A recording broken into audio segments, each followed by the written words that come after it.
Bonjour et bienvenue sur le podcast de Franciaia Radio du 19 août. À la une de notre bulletin, les jours se suivent et se ressemblent sur les chiffres de l'économie colombienne, dont pratiquement tous les indicateurs sont au vert. Selon le DAN, équivalent local de l'INSEE, le pays a enregistré une croissance de 17,6% au second trimestre et de 8,8% au premier semestre. Sans surprise, les secteurs qui ont le plus souffert du confinement prolongé l'an dernier tirent la reprise. Activités artistiques et culturelles, de divertissement et de loisirs, avec un bond spectaculaire de 83,3%.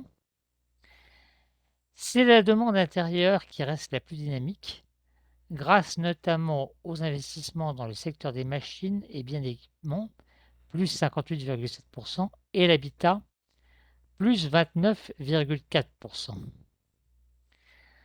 Un peu moins flatteur pour la Colombie, la cybercriminalité est en pleine expansion dans le pays, relève El Tiempo.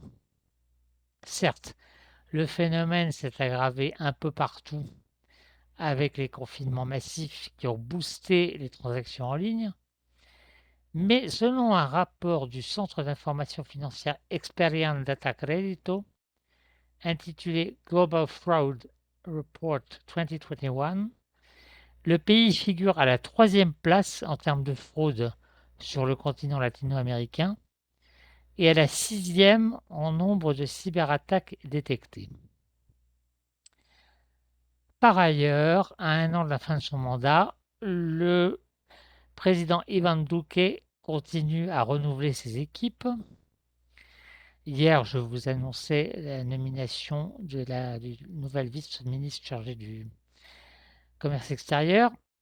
Aujourd'hui, El País Cali fait état de la nomination au poste d'ambassadrice à l'OCDE de Madame Adriana Mejía Hernández, qui est, entre autres choses, ancienne vice-ministre chargée des Affaires multilatérales et ex-vice-ministre de la Culture.